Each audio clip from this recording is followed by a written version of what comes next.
머릿속 시한폭탄, 뇌졸중을 막아라. 뇌졸중 전문의 이승훈 교수님이십니다. 대학교병원 신경과 교수 이승훈입니다. 전공은 뇌졸중을 맡고 있습니다. 정확하게 뇌졸중이 뭔가에 대해서 좀 얘기를 해주십시오, 교수님. 예, 그러니까 뇌졸중이라는 말이 단어가 참 이상하죠. 그렇죠, 예, 중이라는 말로 끝나는 의학 질병명은 이거 하나밖에 없어요.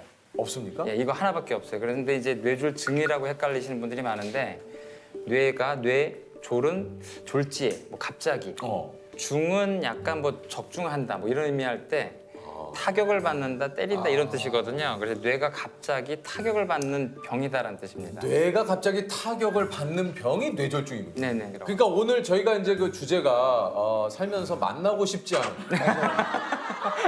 그러니까 진짜. 만나고 싶다고 해서 보는 줄 알았는데. 그러니까 오늘 저희가 그러니까 특집이 교수님 죄송해요.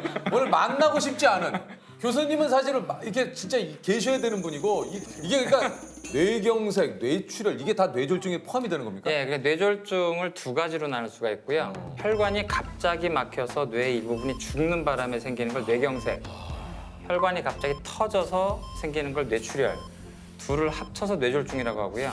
두 가지만 있습니다. 뇌졸중을 또 예방하는 거 이게 요거 좀 예방할 수 있다 하는 거 좀 있습니까? 암이라는 병은 다른 예고 없이 그 암이라는 병이 생기고 감염도 갑자기 찾아오는 거지만 뇌졸중은 합병증입니다. 고혈압이나 당뇨, 고지혈증 이런 게 오랫동안 축적이 돼서 계속 혈관에 스트레스를 줄 때 동맥경화가 생기는 거니까 사실은 고혈압하고 당뇨 같이 아주 진단하기 쉬운 이 질환을 평상시에 잘 진단하는 게 굉장히 중요하죠. 고혈압. 사실은 진단이 너무 쉬워요. 평상시 집에서 팔뚝혈압계로 혈압을 자주 재보시기만 하면 140에 90을 넘는 게 조금 흔하다. 그럼 고혈압일 가능성이 높은 거고 당뇨 같은 경우는 1년에 한 번씩 피검사로 딱 한 가지만 그냥 하시면 됩니다. 그 당화혈색소라는 수치가 있는데요. 6.0을 넘어가면 이제 당뇨될 가능성이 높아진다. 근데 고혈압이든 당뇨든 처음부터 갑작스럽게 심하게 나타나는 게 아니고 서서히 올라가거든요. 서서히 올라갈 때 초기에 두 가지를 잘 잡으면 그대로 갑니다, 사실은. 사실 혈압이 200이 돼도 본인은 모르거든요. 계속 모르고 있다가 그걸 수년, 수십 년 살다가 나중에 혈관이 완전히 심한 동맥경화가 된 상태에서 발견되거나 더 심하게는 혈전이 생겨서 막혀서 불구가 된 상태로 이제 병원에 오시게 되는 경우가 굉장히 많은 거죠. 뇌졸중이 병 중에서 그래도 좀 희망적인 부분은 처음 발생했을 때가 제일 심합니다. 그 다음부터는 대부분 환자분 치료에 의해서 거의 다 좋아져요. 처음 만났을 때가 제일 나빠요. 그래서 환자분들한테 제일 좋은 소식은 지금이 최악입니다. 이게 좋은 소식입니까? 어쨌든 내가 지금 최악이라는 소리인데 더 나빠질 내가 네. 그러니까 지금이 최악이니까 앞으로 나아질 만 네. 남았다. 지금부터 점점 좋아질 겁니다. 많은 환자분들을 또 치료하셨겠지만 좀 기억에 남는 환자분들도 좀 있을 것 같아요. 뇌졸중이 생길 만한 분이 아닌데 이분은 뭔가 몸 안쪽에 그동안 몰랐던 암이 있었을 것 같고 그 암세포에서 나온 성분 때문에 혈전이 생기고 뇌경색이 생긴 것 같다고 짐작이 될 때가 있어요. 처음부터. 암이 있을지 모르니까 이제 암 검사를 해보겠다. 이 해서 보면 이미 4기. 예, 왜냐하면 뇌졸중이라는 합병증이 생길 때까지 암세포가 진행된 경우가 많기 때문에 대부분 말기. 상태가 뇌졸중을 치료하는 게 문제가 아니고 환자분한테 이제 한 달 이내에 돌아가실 가능성이 굉장히 높다. 근데 본인도 그걸 잘 못 받아들이겠고 환자 보호자분들 못 받아들여서 그 치료할 때 뜨거운 가슴도 중요하지만 그 환자분 본인의 삶을 정리할 기회를 박탈하게 돼요. 굉장히 차가운 이성으로 설명을 해줘야 될 때가 있거든요. 그래서 근데 그런 좀 설명을 할 때 이게 참 어제도 어머님은 지금 이미 굉장히 심한 뇌출혈과 뇌경색으로 돌아가실 가능성이 절반 이상이고 앞으로도 좋아진다 하더라도 보호자분을 알아보기 힘들거나 대화가 안 되거나 휠체어에 타게 될 가능성이 높다. 그래도 그런 확실한 예후에 대해서 좋을 때 어떻고 나쁠 때 어떻다 이런 얘기를 듣는 게 보호자분들이 굉장히 속 시원해 하세요. 더 이상 치료를 하지 말고 이제 편안하게 계실 수 있는 것을 많이 이제 안내해 드리려고 처음에 굉장히 강하게 얘기하죠. 근데 이게 사실 이 받아들이기가 참 쉽지가 않을 것 같아요. 특히 가족분들이 사실은 어떻게 의사를 시작하신 겁니까? 원래 의사를 시작한 것도 좀 애매하게 시작이긴 했는데 공부를 하다 보니까 갑자기 의대에 왔더라고요. 그러니까 공부 잘했으니까 오신 거잖아요. 공부를 얼마나 해야 갑니까 여기 의대를. 되게 예. 이미지 좋았거든요. 근데 갑자기 마지막에 약간 교수님 흥얼어지네. 흥얼어졌어요. 교수님 손으로 오늘 확 밀었죠 지금. 저 정말 뭐 사실은 공부 잘하셨고. 의대를 가겠다는 결심으로 오게 된 건 아니었고 그냥 집안의 기대 때문에 나도 모르게 이제 그렇게 그러셨구나. 들어온 다음에 환자를 보는데 힘들어요, 굉장히. 한 3시간 정도 외래를 보는 동안 환자를 한 60명에서 한 70명 정도 봐야 됩니다. 3분을 채 못 써요.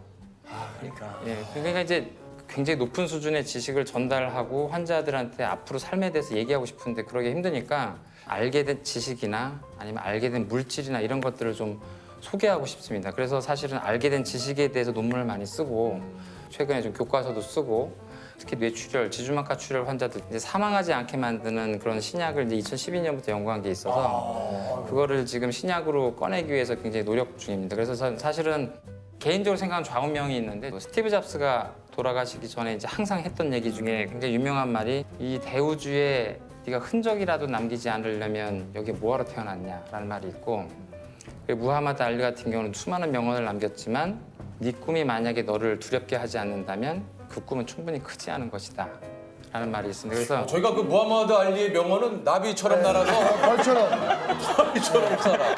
나비처럼 날아서 벌처럼 살아. 근데 무하마드 알리가 그런 얘기도 했습니까? 뭐라고 그랬다고요? 무하마드 이 알리가? 꿈이 크다. 네 꿈이 널 두렵게 하지 않는다면 그 꿈은 충분히 크지 않은 것이다. 크지 않은 것이다. 그러니까 제가 가진 꿈은 지식을 알려주고 약을 소개하고 싶은데 그 사이에 굉장히 많은 허들이 있고 직원들도 점점 많아지고 이런 상황에서 두려운 게 굉장히 많아집니다. 근데 이제 무하마드 알리가 했던 그런 말 그리고 그 스티브 잡스가 했던 말 네가 여기서 그냥 이대로 똑같이 다른 의사들과 같은 일을 할 거라면 뭐하러 태어났냐라고 저한테 채찍질하는 것 같아서 그래서 지금 남은 인생 동안에 새로운 신약을 가지고 새로운 치료의 기회를 주고 싶은 게 제 꿈입니다. 근데 이제 좀 이런 그 선생님의 나름의 그 사명감을 가지고 이렇게 신약을 개발하는데 저는 역시 속물인가 봐요. 신약 바이오주구나.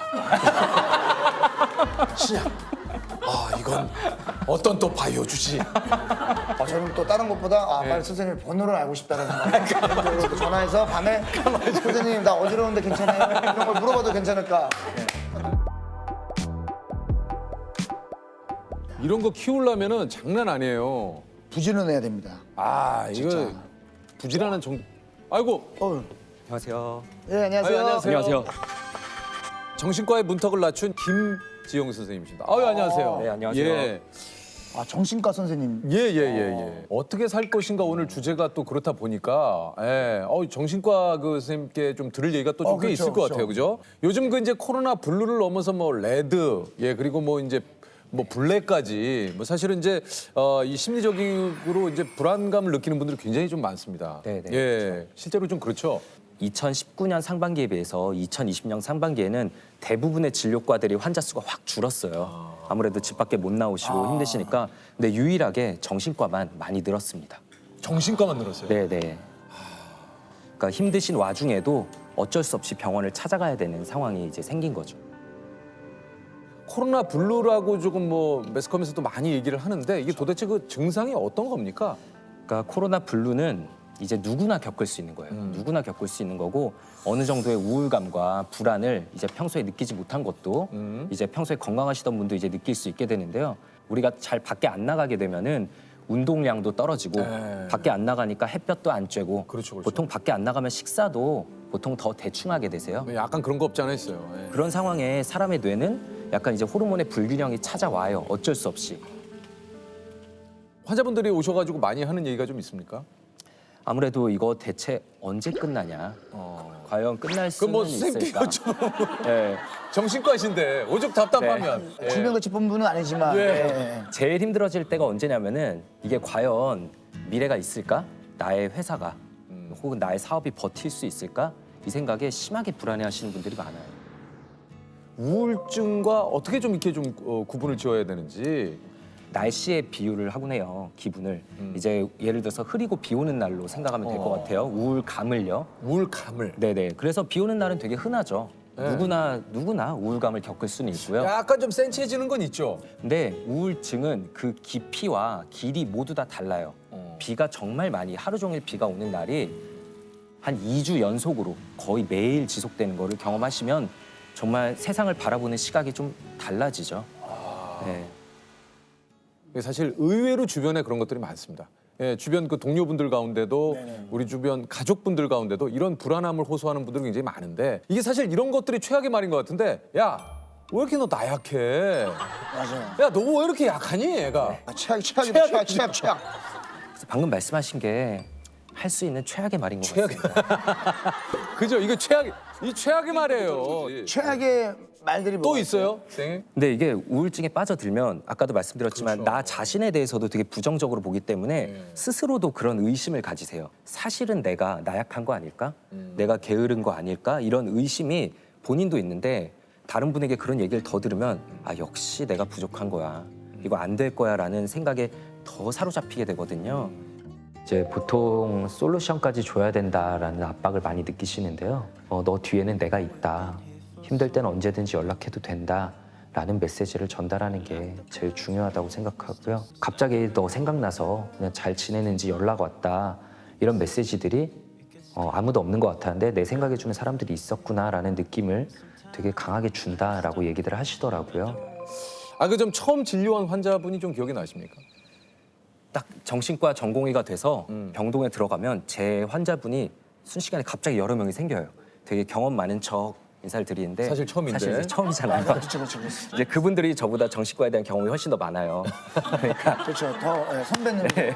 이게 선배죠. 자칫 잘못하면 그분들한테 수가 읽히거든요. 그렇죠, 네. 그렇죠, 맞아요. 예, 이분 초짜인데. 네. 예. 잘 모르니까 두리번거리면서 다니고 뭐 이제 물어보고 막 이러잖아요. 그래서 저는 굉장히 초짜인데 어쨌든 그분들이 또 의지할 사람은 저밖에 없어요, 사실. 1년차 전공의는 주로 조현병과 조울증 같은 좀 중증 정신질환을 가진 분들을 담당하게 되는데요. 이게 좀 그 조현병이라는 게 구체적으로 좀 뭡니까? 이제 환청과 망상 같은 것에 주로 힘들어하시는 분들이죠. 그게 조현병이구나. 네. 처음 만났을 때 이제 본 분 중에 기억나는 분이 이제 하루 종일 이제 머릿속에 본인을 욕하는 소리가 들리는 거예요. 진짜.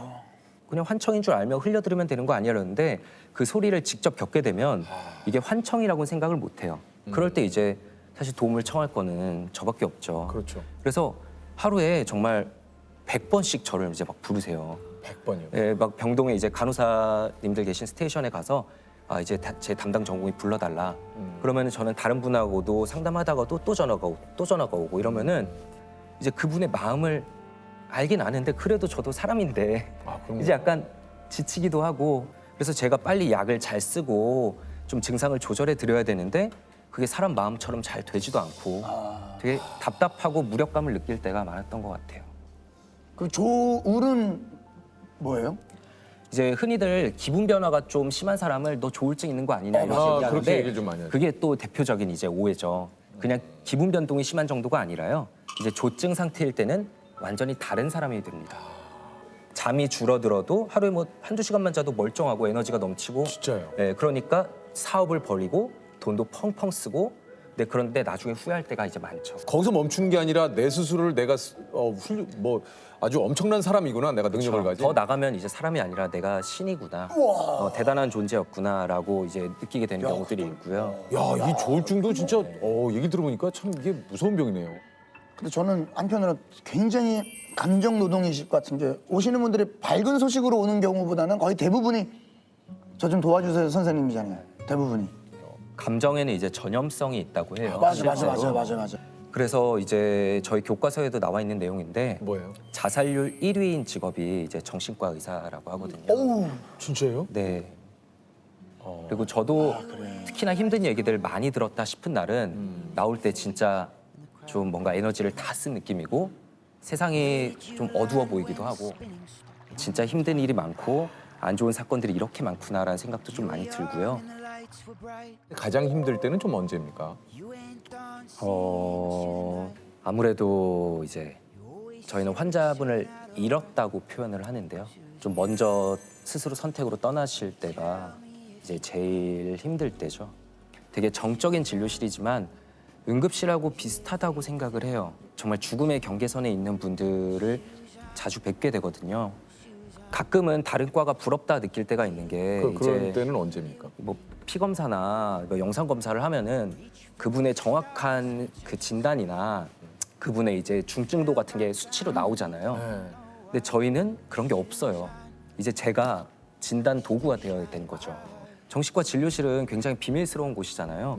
내가 제대로 진료를 하고 있는 건지 다른 분에게 검증받을 수도 없고 다른 분들의 진료를 제가 볼 수도 없어요. 그러니까 더더욱 무섭기도 하죠. 과연 이걸 그냥 돌려보내도 되는지, 다음 주에 저분이 과연 예약돼 오실지, 환자분을 잃게 되면 이런 생각이 필연적으로 따라와요. 내가 아니라 다른 분에게 갔다면은 금방 나을 수도 있지 않았을까? 살다 보니 인생은 이것이다. 아 이거 좀 진짜 한마디로 정의하기는 좀 쉽지 않은데. 인생은 어쩌다, 대부분 어쩌다 결정되고 어쩌다 흘러가는 것 같습니다. 어쩌다. 네. 지난번에 저희가 어쩌다 특집을 했는데 선생님 어쩌다로 표현을 해주셨네요. 진료실에 오시는 분들도 힘들어진 게 그분들의 탓이 아닌 경우가 대부분이에요. 그냥 어쩌다 보니까 코로나가 올 줄 누가 알았습니까? 맞습니다. 그냥 어쩌다가 그렇죠. 이렇게 힘들어진 맞아요. 거고 또 막 너무 힘들고 미래가 없을 것 같아 보여도 시간이 지나다 보면 어쩌다 또 풀려 나가는 게 대부분 사람들의 인생인 것 같더라고요.